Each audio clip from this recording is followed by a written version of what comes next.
Hyderabad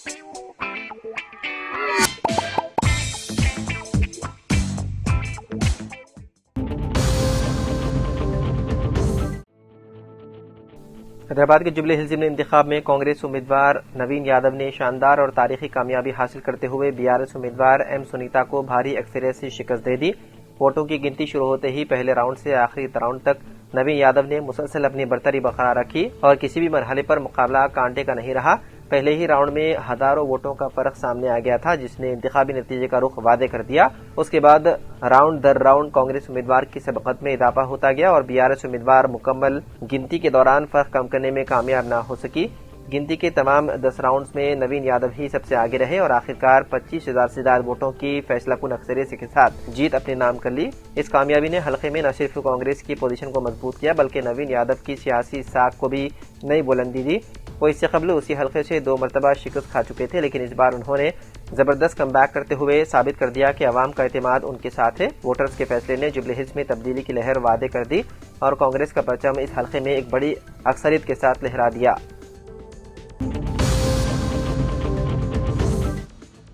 election commission سے موصولہ تازہ رجحانات کے مطابق بہار اسمبلی انتخابات میں NDA نے اپنی پوزیشن مزید مضبوط کر لی ہے جبکہ مہا گٹھ بندھن کی نشستیں محدود ہوتی جا رہی ہے۔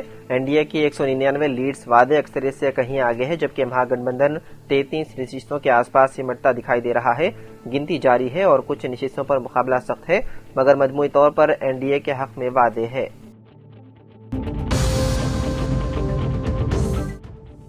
حیدرآباد کے جبلی ہلز اسمبلی حلقے کے ضمنی انتخاب کی گنتی سے کچھ ہی گھنٹے قبل ایک افسوسناک واقعہ پیش آیا۔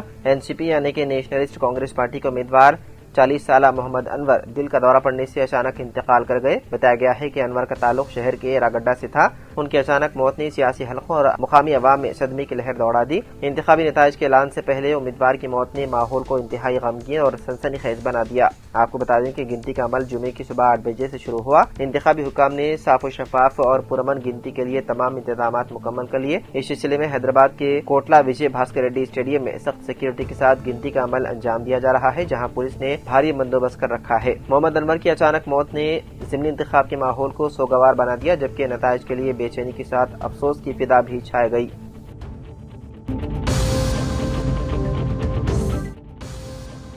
بہار اسمبلی انتخابات میں آل انڈیا مجلس اتحاد المسلمین نے اہم پیش قدمی کرتے ہوئے اپنا پہلا کھاتہ کھول دیا ہے۔ کوچہ دھامن اسمبلی حلقے سے مجلس کے امیدوار سرور عالم نے 20,000 سے زائد ووٹوں کی بھاری اکثریت کے ساتھ شاندار کامیابی حاصل کی ہے جو پارٹی کے لیے بڑی سیاسی تقویت سمجھی جا رہی ہے۔ اتنا ہی نہیں، ابتدائی رجحانات میں پارٹی مزید 5 حلقوں میں مضبوط سبقت برقرار رکھے ہوئے ہے۔ مجلس کی یہ ابتدائی کارکردگی نہ صرف پارٹی کی طاقت میں اضافہ کر رہی ہے بلکہ انتخابی منظرنامے میں ایک نئی سیاسی ہلچل بھی پیدا کر رہی ہے۔ جیسے جیسے ووٹوں کی گنتی آگے بڑھ رہی ہے یہ رجحانات مزید اہمیت اختیار کرتے جا رہے ہیں اور ریاست کے سیاسی نقشے میں ممکنہ تبدیلی کی نشاندہی کر رہے ہیں۔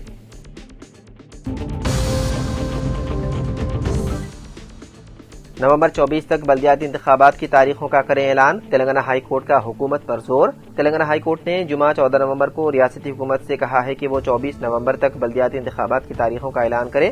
ہائی کورٹ نے زور دیا ہے کہ پنچایتی انتخابات ان کی میعاد ختم ہونے کے 6 ماہ کے اندر کرائے جائیں۔ عدالت نے سماعت کے دوران کہا کہ ہم نے صرف BC ریزرویشن کے بارے میں اعتراضات اٹھائے ہیں اور انتخابات کرانے پر کوئی اعتراض نہیں اٹھائے۔ جمعے کو ریاستی الیکشن کمیشن نے عدالت کو بتایا کہ وہ متنازعہ BC ریزرویشن والے دیہاتوں کو چھوڑ کر انتخابات کرانے کا ارادہ رکھتا ہے۔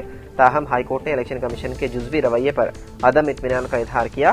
عدالت نے کہا کہ بلدیاتی انتخابات مرحلے وار کرانا قابل عمل نہیں ہے۔ اس نے 24 نومبر تک انتخابات کی تاریخوں کا اعلان کرنے کا اعادہ کیا۔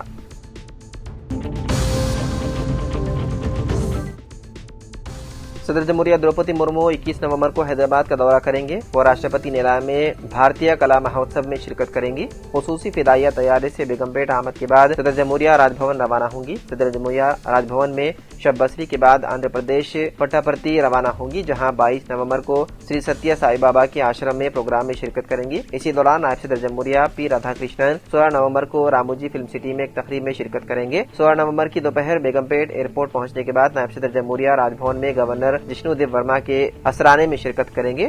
وہ اسی رات میں نئی دہلی واپس ہو جائیں گے۔ چیف سیکریٹری کے رام کرشن راؤ نے صدر جمہوریہ و نائب صدر جمہوریہ کے دورے کے انتظامات کے سلسلے میں عہدیداروں کے ساتھ اجلاس منعقد کیا اور نقائص سے پاک انتظامات کی ہدایت دی۔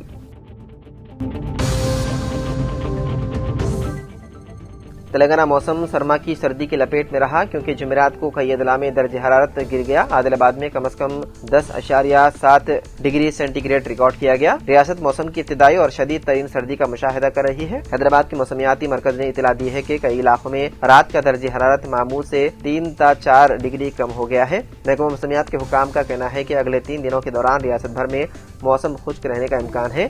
شمال اور شمال مشرق سے ہوائیں چل رہی ہیں اور حالات سرد ہیں۔ حیدرآباد کے شیلنگم پلی میں سنگل ہندسے کا درجہ حرارت ریکارڈ کیا گیا۔ حیدرآباد میں بھی رات بھر سخت سردی کا سامنا کرنا پڑا۔ شیلنگم پلی میں یونیورسٹی آف حیدرآباد کیمپس میں اس موسم میں شہر میں سب سے کم درجہ حرارت 8.8 ڈگری سینٹی گریڈ ریکارڈ کیا گیا۔